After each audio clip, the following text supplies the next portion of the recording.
ಕುಂಭಮೇಳದ Mona Lisa ಮದುವೆಯಾಗಿದ್ದಾರೆ. So ಹೌದು, ಒಂದು Muslim ಯುವಕನನ್ನ ಇವರು ಮದುವೆಯಾಗಿದ್ದಾರೆ. ಮತಾಂತರಗೊಂಡಿದ್ದಾರೆ. ಹಲವು ಆರೋಪಗಳು ಈ ಬೆನ್ನಲ್ಲೇ ಕೇಳಿ ಬಂದಿವೆ. ಹೌದು ಸ್ನೇಹಿತರೆ, ಒಂದು ಪಾಪ್ಯುಲರ್ ಹುಡುಗಿ ಆದಂತಹ ಅಂದ್ರೆ ಕುಂಭಮೇಳದಲ್ಲಿ ಒಂದು ರುದ್ರಾಕ್ಷಿಯನ್ನ ಮಾರುವಂತಹ ಹುಡುಗಿ ಒಂದು ದೊಡ್ಡ ಪಾಪ್ಯುಲರ್ ಹುಡುಗಿ ಆಗಿದ್ರು. ಸೊ ಇವರನ್ನ ಇಂಡಸ್ಟ್ರಿಗೆ ಕೂಡ ಇವರು ಬಂದಿದ್ರು. ಇಂಡಸ್ಟ್ರಿಗೆ ಬಂದು ಒಂದೊಳ್ಳೆ ಫಿಲ್ಮ್ ವರ್ಕ್ ಅನ್ನ ಮಾಡ್ತಾ ಇದ್ರು. ಸೊ ಈಗ ಒಬ್ಬ ಮುಸ್ಲಿಂ ಯುವಕನ ಜೊತೆ ಇವರ ಮದುವೆ ಆಗಿದೆ.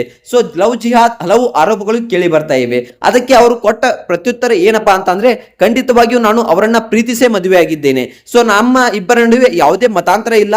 ನಾವು ಇಬ್ಬರು ಒಂದು ದೇವಸ್ಥಾನದಲ್ಲೇ ಮದುವೆ ಆಗಿದ್ದೇವೆ. ಸೊ ಅಷ್ಟಕ್ಕೂ ಅವರು ನನ್ನನ್ನ ಇಷ್ಟಪಡ್ತಾ ಇರಲಿಲ್ಲ. ನಾನೇ ಪಟ್ಟು ಹಿಡಿದು ಅವರನ್ನ ಇಷ್ಟಪಟ್ಟು ಮದುವೆಗೆ ಒಪ್ಪಿಸಿದ್ದೇನೆ ಅಂತಕ್ಕಂಥ ಮಾತನ್ನ ಕೂಡ ಇಲ್ಲಿ ಮೊನಾಲಿಸಾ ಅವರು ತುಂಬಾನೇ ಸ್ಪಷ್ಟವಾಗಿ ಹೇಳಿದ್ದಾರೆ.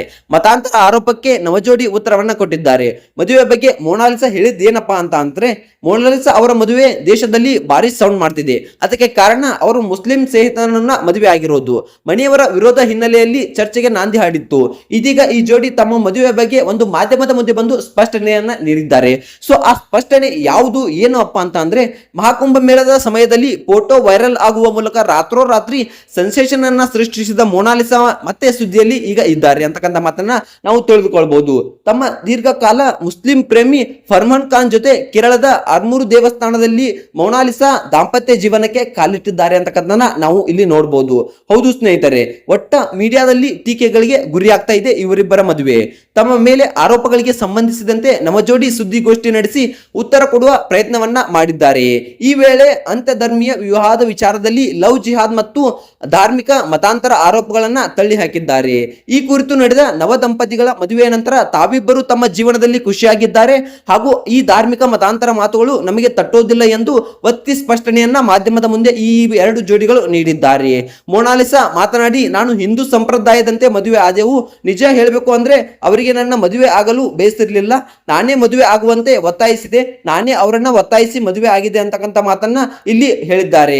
ನಮ್ಮ ಪೋಷಕರಿಗೂ ಕೂಡ ಇವ್ರದ್ದು ಈ ಮದುವೆ ಇಷ್ಟ ಇರಲಿಲ್ಲ. ಅವರು ನಾನು ಕೇರಳದಿಂದ ಮನೆಗೆ ಹೋದ್ಮೇಲೆ ಬೇರೊಬ್ಬನ ಜೊತೆ ಮದುವೆಯನ್ನ ನಿಶ್ಚಯಿಸಿದ್ರು. ಅದು ಬೇರೆ ಯಾರು ಅಲ್ಲ, ಚಿಕ್ಕಮ್ಮನ ಮಗನ ಜೊತೆ. ಆತ ನನಗೆ ಸಹೋದರ ಆಗ್ತಾನೆ. ಆತನ ಜೊತೆ ಮದುವೆ ಆಗಲು ಇಷ್ಟ ಇರಲಿಲ್ಲ. ಅದಕ್ಕೆ ನಾನು ಒಪ್ಪಿಕೊಂಡಿರಲಿಲ್ಲ ಎಂದು ಮೊನಾಲಿಸಾ ಇಲ್ಲಿ ಸುದ್ದಿಗೋಷ್ಠಿಯಲ್ಲಿ ಸ್ಪಷ್ಟವಾಗಿ ಹೇಳಿದ್ದಾರೆ. ಇನ್ನು ಮೊನಾಲಿಸಾ ಪತಿ ಮಾತನಾಡಿ, ನಾನು ಹಿಂದೂ ಸಂಪ್ರದಾಯದಂತೆ ಮದುವೆಯಾದೆ.